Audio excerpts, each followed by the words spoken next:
जय हिंद साथियों। आइए आज हम लोग फिर एक नया चैप्टर देखते हैं, पजल।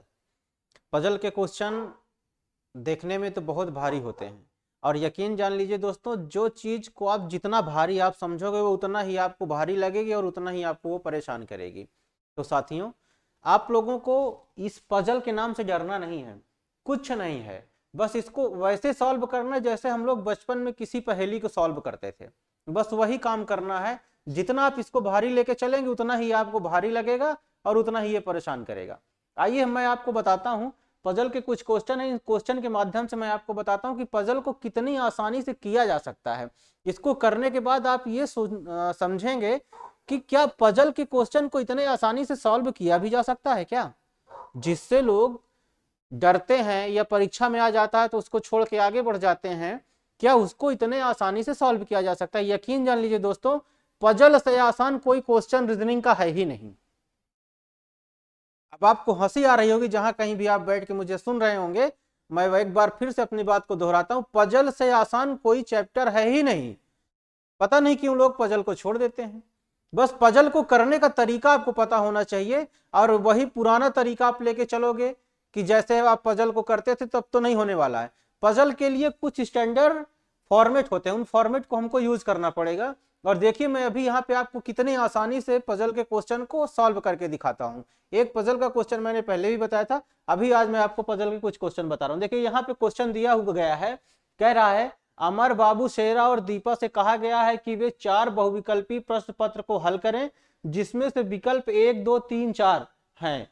उनकी ओर से जो उत्तर पुस्तिका चिन्हित की गई है यहां बताया गया है। यहां कहां बताया गया है, वो यहां बताया गया है। ये उत्तर पुस्तिका है और उत्तर पुस्तिका में ये इसके बारे में बताया गया है कि किसने कौन सा आंसर दिया हुआ है। मान लेते हैं कि क्वेश्चन नंबर है ये, क्वेश्चन नंबर 1 का अमर ने 2 आंसर दिया है, बाबू ने 1, शेरा ने 1, दीपा ने 3, इस तरीके से आंसर दिए होंगे। अब हमको यह नहीं पता है कि इसमें से कौन सा सही है और कौन सा गलत है, हमको यही छांटना है और उसके लिए निर्देश दिया हुआ है। निर्देश से हमको यहां फाइंड कर लेना है कि किसका कौन सा आंसर सही होने वाला है। देखिए कैसे करते हैं। देखिए पहली कंडीशन को हम चलिए पढ़ते हैं। और एक चीज और आपको बता दूं, पजल के क्वेश्चन को एक ही बार पढ़ना है और अपने आंसर को टिक कर लेना है, दोबारा नहीं पढ़ना है। ऐसा मेथड बताने जा रहा हूं कि आपको पजल में दोबारा न पढ़ना पड़े। अगर आपको दोबारा पढ़ना पड़ रहा है तो आप समझ लें कि आप सही ट्रैक पे नहीं हैं और अपने समय को आप लॉस कर रहे हैं। देखिए पहला आपको यहां पे देख लीजिए, कह रहा है पहला कंडीशन। देखिए मैं जितना पढ़ूंगा उसको अंडरलाइन करता चलूंगा और अपना काम करता चलूंगा। देखिए कह रहा है बाबू के सभी उत्तर गलत थे। यहां तक पहले आप पढ़ लीजिए, बाबू के सभी उत्तर गलत थे। ये बाबू है, इसके सभी उत्तर गलत थे। सभी थे, सभी को मैंने ये राउंड कर दिया, मतलब ये गलत वाले क्वेश्चन है। इतनी बात समझ में आ गई है। मैं दोबारा किसी लाइन को नहीं पढ़ूंगा। फिर कह रहा है अमर के पहले 2 जवाब निश्चित रूप से गलत थे। अमर के पहले 2 जवाब, अमर के पहले 2 जवाब ये निश्चित रूप से गलत हो गए। अब देखिए जब इसने कहा कि बाबू के ये आंसर गलत थे तो जिसने भी 1 नंबर आंसर इसका दिया है वो गलत हो गया, और जिसने इसका 3 नंबर दिया होगा वो गलत हो जाएगा, और जिसने इसका 4 नंबर आंसर दिया होगा उसका गलत हो जाएगा, और जिसने इसका 2 नंबर आंसर दिया मतलब ये वाला भी आंसर गलत हो जाएगा। अब यहां देखिए ये कह रहा है ये 2 नंबर दिया है, ये 4 नंबर, और अगर ये 4 नंबर दिया है तो इसका मतलब अगर ये गलत है तो ये भी गलत ही होगा। इसमें कोई डाउट करने वाला जैसा तो नहीं दिख रहा है। इतनी बात समझ में आई है? नहीं समझ में आई? एक बार फिर से समझ लीजिए, मैं फिर से आपको बता देता हूं ताकि आप कंफ्यूजन में ना रहें। एक बार फिर से देख लीजिए, दोबारा से आप समझ लीजिए। कह रहा है बाबू के सभी उत्तर गलत थे।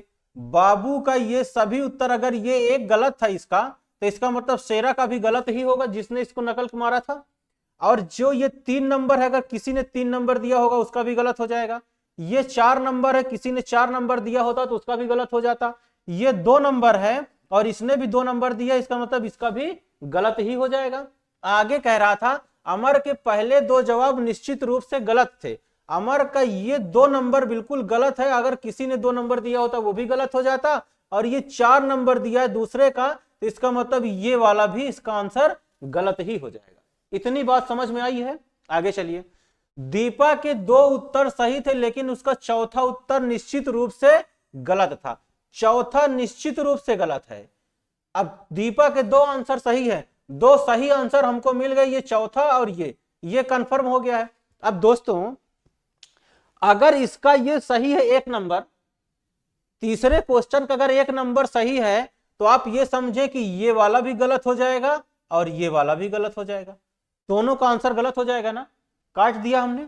अब चलिए, अगर शेरा का केवल एक ही उत्तर सही था, अब कह रहा है शेरा का केवल एक ही उत्तर सही था, इसका अगर हमको 2 मिल गया है तो अब आप समझ जाएं कि आपका काम हो चुका है, अब आपका काम खत्म। जितना देर पढ़ने में लगा उतना देर का आंसर। अब आप किसी का भी देखिए, पहले नंबर क्वेश्चन का आंसर कौन सा सही है, 3 नंबर सही है, 2 नंबर के लिए 2 नंबर सही है, 3 नंबर के लिए 1 नंबर सही है और 4 नंबर के लिए 3 नंबर का ऑप्शन सही है। ऐसे रीजनिंग को करना है इस फॉर्मेट से। अगर आप यहीं पे क्या करते, अगर आप पढ़ते चलते कहते बाबू के सभी गलत थे, अमर के पहले 2 सही, आप पहला लिख के गलत कर देते, दूसरा लिख के गलत कर देते, आप फाइंड ही नहीं कर पाओगे, फंस जाओगे। जैसे ही आगे बढ़ोगे आप फंस जाओगे, समय घूमते रह जाएगा और कुछ नहीं होने वाला है।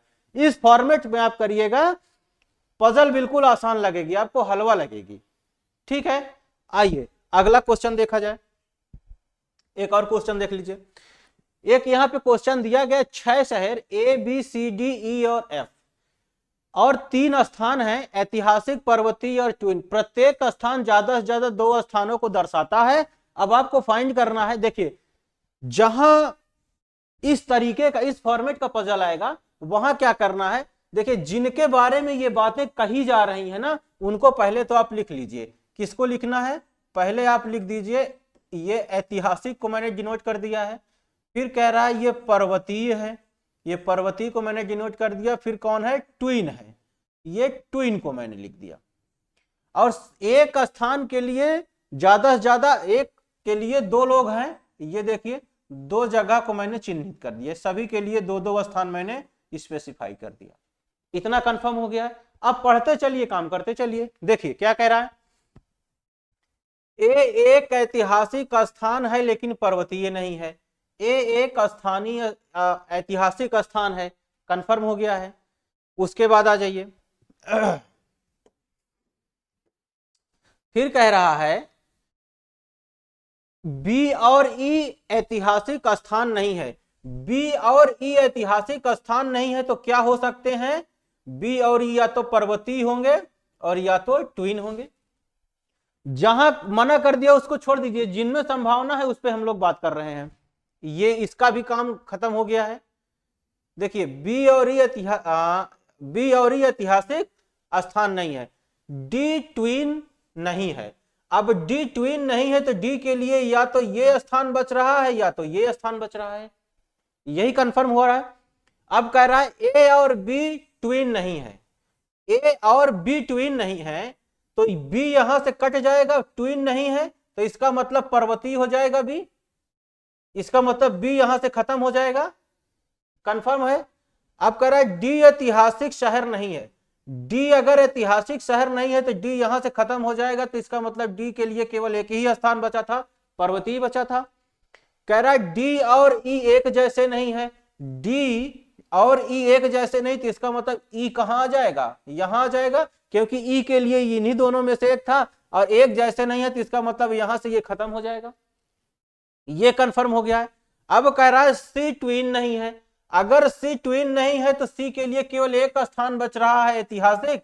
अब एक यहां खाली रह गया, कौन खाली रह गया, A B C D E और एफ, केवल एक स्थान बचा है एफ। सभी का कंफर्म हो गया है। कौन 2 शहर ऐतिहासिक हैं, आप आंसर तुरंत दे सकते हो कि ए और सी ऐतिहासिक स्थान है। इस फॉर्मेट में देखिए, इस फॉर्मेट में अगर आप अपने पजल को करेंगे तो आप ये समझिए कि पजल से पार पाएंगे, नहीं तो पजल को वैसे ही सभी लोगों की तरह आपको छोड़ना पड़ेगा, हटना पड़ेगा और भीड़ में खोने से कुछ नहीं होना है। भीड़ में खोना नहीं है, आपको अपने आंसर को अलग हटके बनाना है, कम से कम समय में बनाना है, वरना पढ़ने के लिए जानकारी, नॉलेज तो लोगों के पास भंडार है, लेकिन समय ही एक ऐसी चीज है जो किसी के पास नहीं है। उसी समय को हमें कमाना है, अपनी मेहनत, अपनी तरकीब, अपने टैलेंट के थ्रू कमाना है, जो आप यहाँ पे सीख सकते हैं। ऐसे आप जब पजल करोगे बिल्कुल आसानी से आप कर सकते हैं, इसमें कोई दिक्कत की बात है ही नहीं।